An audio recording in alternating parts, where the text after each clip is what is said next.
Dan Stubbs, thank you so much for coming on to A New You. Absolute pleasure. Thanks for the invitation, Eva. Really glad to be here. Excellent. Would you be able to tell me a little bit about your journey and how you came to acquire the important moniker of being the Victorian Disability Workers Commissioner? Sure. So the role itself commenced in July 2020. So it's been, almost 5 years that I've been in this role, and I was appointed a bit before its commencement. So I built the commission from scratch, and we operate under an act called the Disability Services Safeguards Act of Victoria. And it came out of a parliamentary inquiry which looked into abuse and neglect in disability services right across Victoria. And that parliamentary committee discovered a range of different forms of abuse and neglect in various service situations in Victoria, and as a result recommended the establishment of a commission that would regulate disability workers no matter how they're funded and no matter who they work for right across Victoria. Mm-hmm. This is interesting. My very first training position was with Women with Disabilities Victoria, and we went around to places that supplied support workers, and we educated them on the prevalence of abuse, sexual abuse of women, more often than not with complex disabilities. And it happens at 4 times the rate that it does normal women, non-disabled women. Yeah, it's quite a epidemic. A really important issue, and I'm pleased to say we get a lot of input from Women with Disabilities Victoria, a fabulous and strong peak advocacy organisation in Victoria that we have the benefit of drawing a lot from. Yeah. So can you let me know about you yourself? How did you come to be here in this position? Oh wow! So probably a number of things have come together for me to be in this role. Before I was doing this, I was working as a community lawyer. I've been in community legal centres in Melbourne and in Sydney, and I headed up a community legal centre in Melbourne, the Inner Melbourne Community Legal Centre, just prior to being appointed to this role. And so having that legal background really helps, but also being a person with disability, so I'm blind, and I've been around different forms of disability organisation, particularly disability advocacy organisations, probably most of my adult life. I kind of think once you've got a disability, many of us just become advocates without even knowing it. And so I've been involved in advocacy, like I say, all that time. And I've also had the benefit of working overseas doing human rights work around disability in developing countries, which also taught me a hell of a lot. And with all that in mind, when this role came up, and I had the pleasure of being approached about it, and I thought it sounds like a great opportunity. I really felt, and have always felt, passionate about the need to advance the rights of, I think, the people with disabilities who are often the most marginalised or the most overlooked or the most isolated, particularly those receiving services, many of whom don't even recognise that they have the right to quality and respect and safety. Yes. So I'm just going back onto your life. I could imagine going to university as doing a law degree, being blind, not being something that would have been seen much in those days. How was that experience for you? So I lost my sight when I was halfway through high school. Okay. And so that was, kind of a whole new beginning, as many people with any sort of acquired disability and learning about your own disability and learning about all the ways of working and relying on people, or sometimes having to organise other people to do things for you, and all the ways that you learn to operate as a person with disability. Then going to university had its own challenges, and I think any kind of study has its own challenges. And really, for me, it was often about getting the information in the right format that I could actually read. Yeah. And I think sometimes finding ways to work with other students had its own challenges, and finding ways to get academics or teachers to actually have some ability to recognise that I'm actually as smart as every other kid in the class, although I'll tell you a secret, often I wondered whether I was. And as we all do, right? We all sort of look at the person next to us or look around us and have that little imposter syndrome.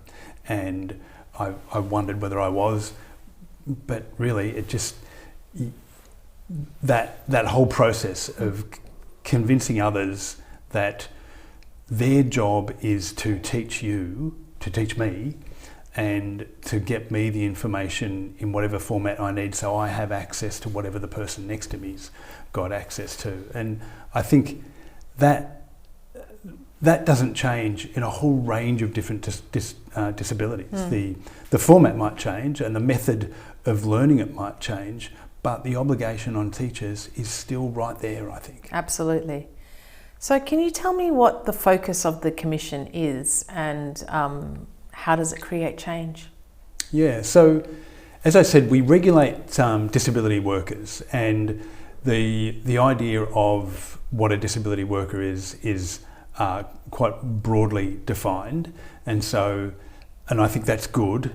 And as I said, it doesn't matter how a worker is funded. So many disability workers are of course funded by the NDIS, but we have to remember there are many thousands of disability workers who are funded outside of the NDIS. For example, there are thousands of disability workers in schools, mainstream schools and specialist schools, in other learning institutions, in health settings, in corrections, prison settings, and in many other places. And I think we forget that there's over 150,000 disability workers in Victoria, and many of them are funded by the NDIS, but we regulate all of them.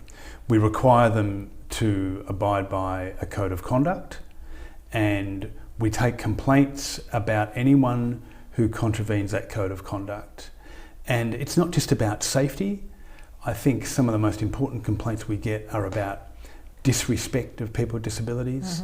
I often see matters come across my desk where someone's being treated increasingly disrespectfully, and it might just start with not giving them their preferred meal, or yelling at them and not providing the sort of service they need. And if we can get in early and ensure that worker changes their practice to a much more respectful kind of conduct, we can actually see those people change, and that improves the life experience of someone with disability, that no longer feels like that someone's doing them a favour, and actually understands that people need to respect me because that's their job. Yes. And it's just reasonable. Or if there's poor quality service too. And so if we can get in when we see disrespectful conduct, poor quality service, we can hopefully get in a long way before things escalate to problems of safety and abuse and neglect, which of course also come across my desk. And in those extreme cases, the way we force change, I'm afraid, is we prohibit workers from working anywhere in disability in Victoria. And that will stop a worker working in an NDIS job, or an aged care job, or with kids with disabilities in schools and a whole range of places. And that's a really important power, although what we really like to do is intervene earlier to change practice to ensure that disability workers are getting the training to provide the human rights and the respect that people are owed.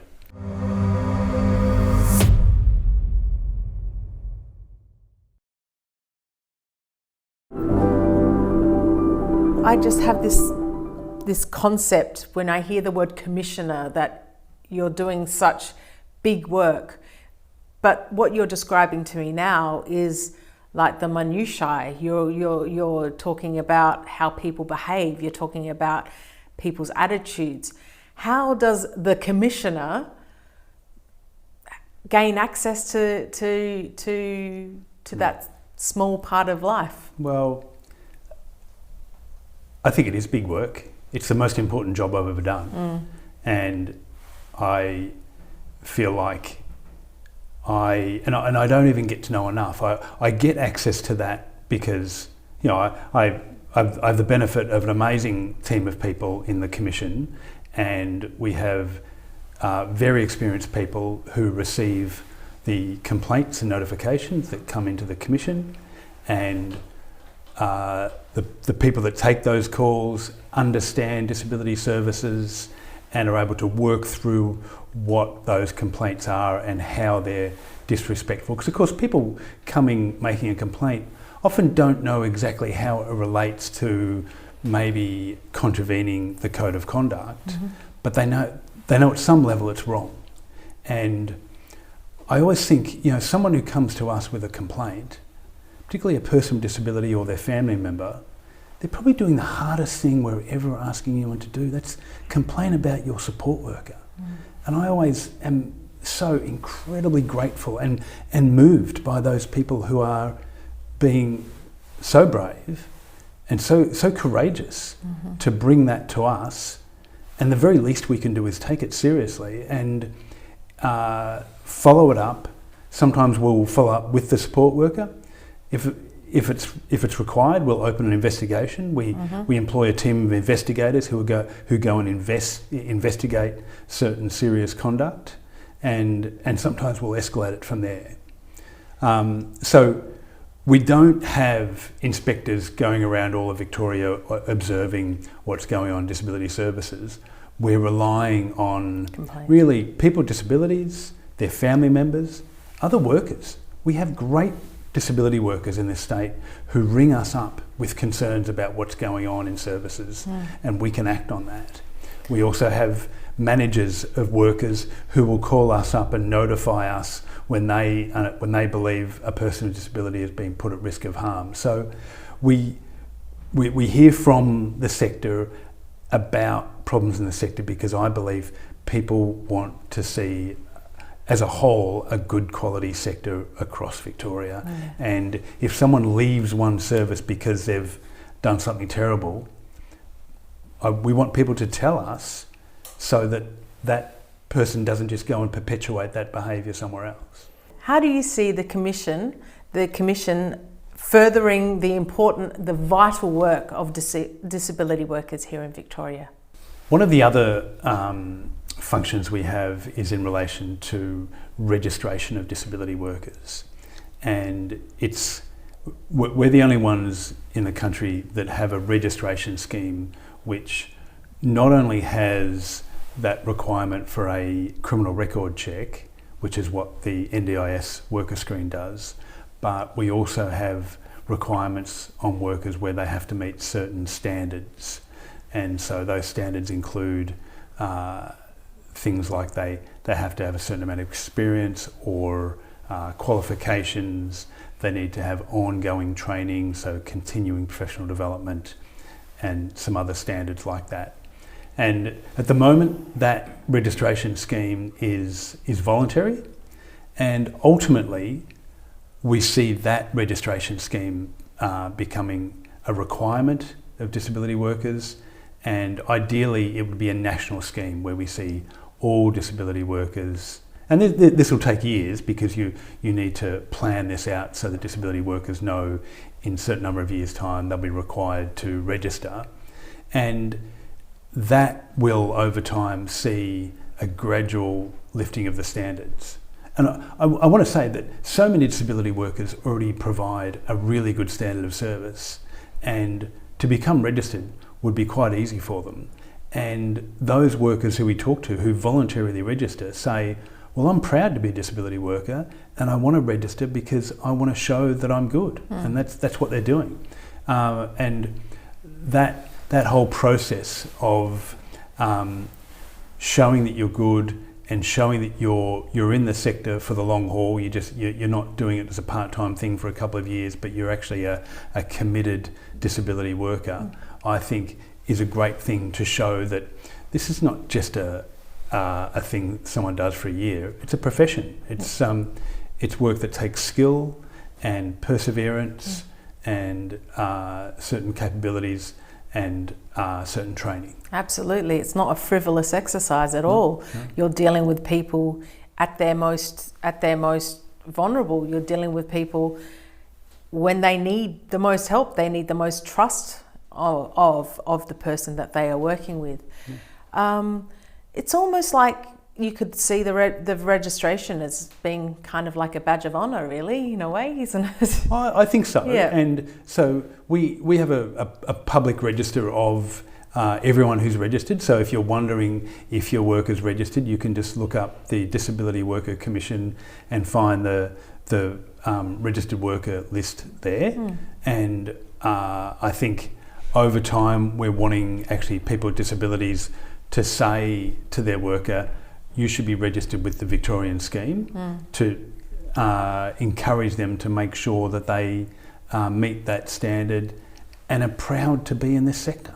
It's and it's an incredible sector to work in, and I don't pretend it's not challenging. It can be very challenging, but it's a great way to show that you get it. You're here for the long haul, and you get that this is important work. I think this is some of the most important work in our community, providing support to people with disability. Absolutely. And I think that on that note there, that this is something, that registration is something that could be shared with people with disabilities to actually encourage them to ask their workers to come on, to get onto the scheme for the reasons that you outlined exactly. How do you think regulating workers will make things better or benefit members of the community who are neurodiverse? Great question. Thanks, Eva. I think I'm not telling anybody anything to say that neurodivergence is something that we're all still learning about, including in the disability services sector. And I think that people with neurodivergence have a lot to teach workers about. And one of the exciting things that I see in the disability community at the moment is that we're now seeing people who are neurodiverse being actually able to say, I'm not sure what my needs are, but here's the framework, here's the types of issues I face, and learning this whole new skill set for workers on how to engage and respond supportively to someone with neurodivergence is a real opportunity for us in regulating workers. And I think if workers can show that they can respect and provide quality services for anyone with neurodivergence, I think will show that they are some of the highest quality workers, because it shows that true deep respect and responsiveness to someone's disability. And the preparedness to learn something that might make you uncomfortable. Absolutely. And also, over time, those needs will change, because people with disabilities learn more about the disability and can be often situation specific, particularly when you have neurodivergence. And I think that needs to be made okay. And I see disability workers who can do that. I'm so excited for those workers who get it. And I think we need to broaden that understanding so that we can have more workers with that sort of skill set. Exactly, broaden the pool, and then the 43% of Australians that are affected by neurodivergence will have a place to call home. Yeah. If anyone has a concern about the disability worker, call the Disability Worker Commission. Probably the easiest way to find us online is hopefully everyone watching knows my name. My name's Dan, and you already said my title, Commissioner. Just type into Google Commissioner Dan and you'll find us online. Thank you for coming in and speaking with us, Dan. Absolute pleasure, Eva. Thanks for inviting me. Thank Cheers. you.